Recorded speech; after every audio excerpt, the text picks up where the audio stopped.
Hello again, friends, and welcome to the month of winter holidays. Did you know there are at least 17 winter holidays?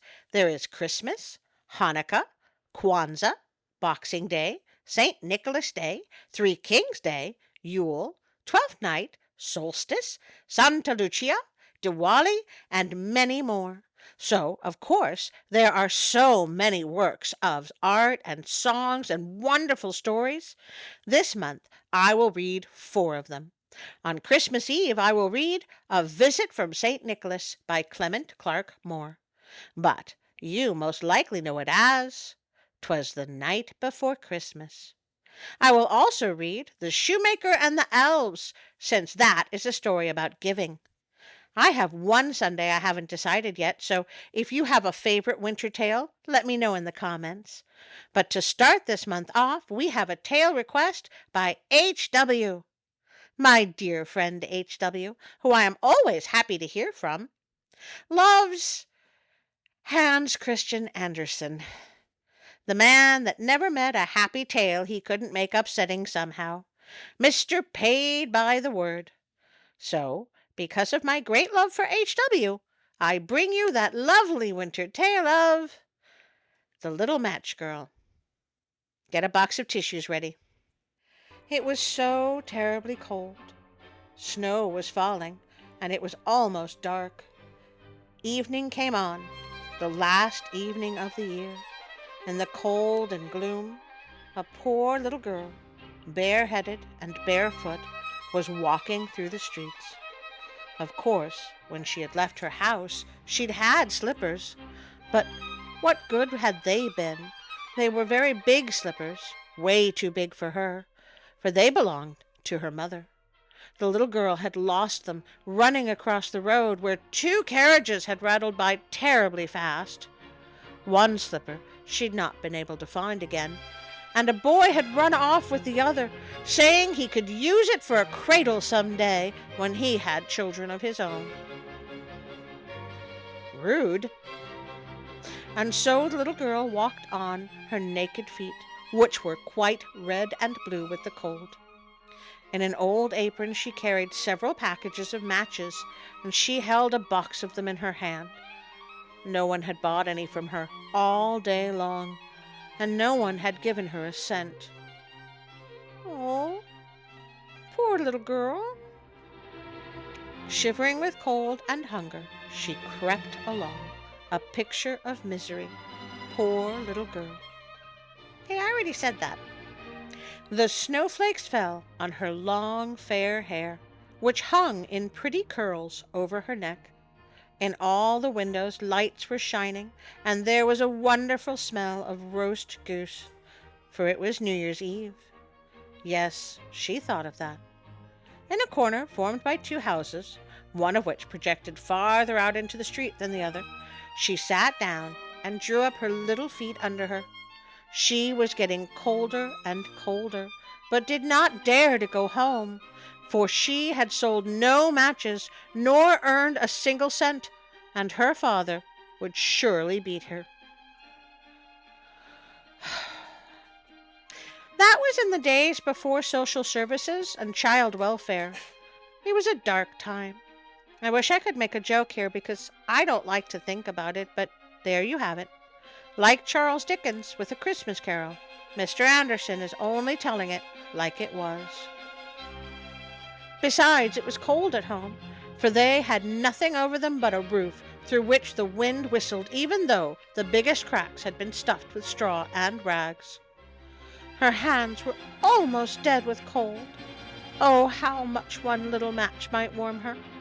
If she could only take one from the box, rub it against the wall, and warm her hands.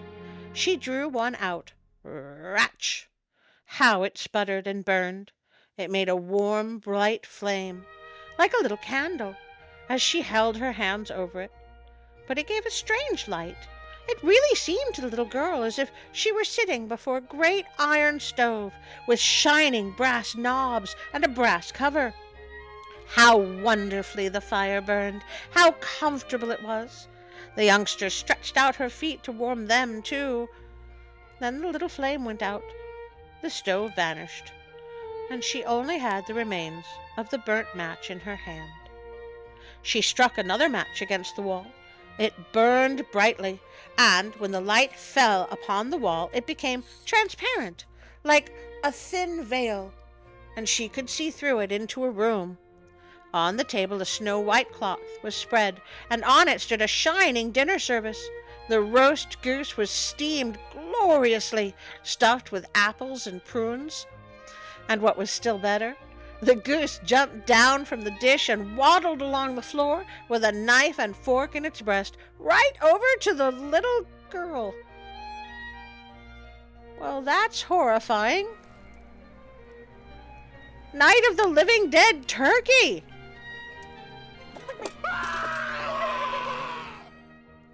Then the match went out, and she could see only the thick, cold wall. She lighted another match. Then she was sitting under the most beautiful Christmas tree. It was much larger and much more beautiful than the one she had seen last Christmas through the glass door at the rich merchant's home. Thousands of candles burned on the green branches, and colored pictures like those in the print shops looked down at her. The little girl reached both her hands towards them. Then the match went out. But the Christmas lights mounted higher. She saw them now as bright stars in the sky. One of them fell down, forming a long line of fire. Ah! Sorry. Moving on. Now someone is dying, thought the little girl, for her old grandmother, the only person who had loved her and who was now dead, had told her that when a star fell down, a soul went up to God. Especially if it lands on you. Catch a falling star and put it in your pocket, and your pants will catch on fire. Sorry. She rubbed another match against the wall. It became bright again, and in the glow the old grandmother stood clear and shining, kind and lovely. "Grandmother," cried the child, "oh, take me with you. I know you will disappear when the match is burned out. You will vanish like the warm stove, the wonderful roast goose, and the beautiful big Christmas tree." And she quickly struck the whole bundle of matches, for she wished to keep her grandmother with her. And the matches burned with such a glow that it became brighter than daylight. Grandmother had never been so grand and beautiful. She took the little girl in her arms, and both of them flew in brightness and joy above the earth, very, very high. And up there was neither cold, nor hunger, nor fear. They were with God. But in the corner, leaning against the wall, sat the little girl with red cheeks and smiling mouth, frozen to death on the last evening of the old year. The New Year's sun rose upon a little pathetic figure. The child sat there stiff and cold, holding the matches, of which one bundle was almost burned. She wanted to warm herself, the people said. No one imagined what beautiful things she had seen, and how happily she had gone with her grandmother into the bright new year.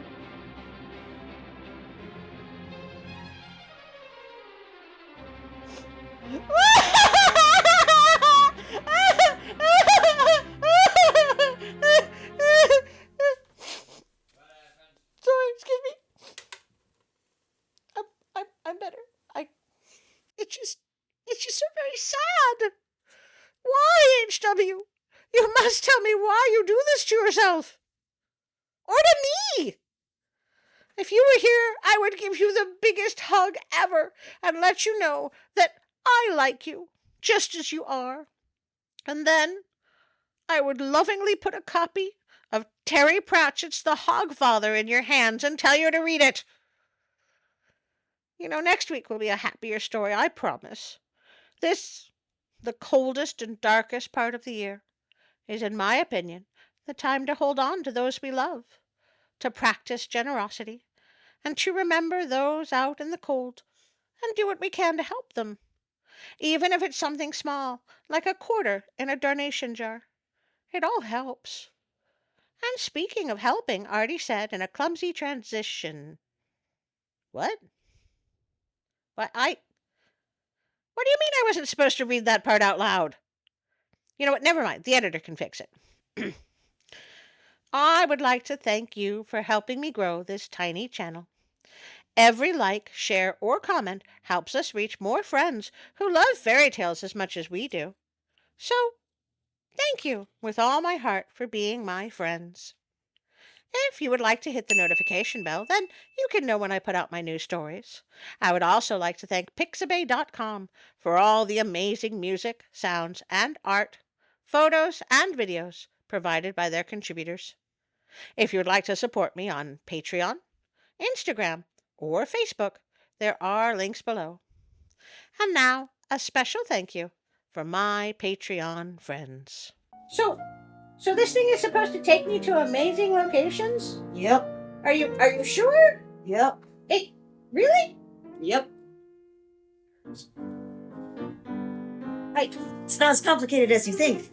It looks like a window blind. You already turned the camera on? Oh. Yep. Oh, they're gonna know it's a green screen. Hold on. Whew. Okay, red leather, yellow leather. I can do this. All right, 3, 2, 1. I would like to thank my dear Patreon supporters, Robinson, Ida, Darren, Teresa, Brick's Journey, Karen, William, Josh, Colleen, and Callum, and now also Celeste, my greatest fan, and Mom. See, Mom, I am doing something productive with my life. Celeste likes me. I cannot thank you enough for joining us. Thanks to your generous support, we can now go to amazing locations like where I am standing now. I thought this was supposed to take me to amazing locations. Why is it still just green? I think it's broken. It's not broken. That's how it works, Artie.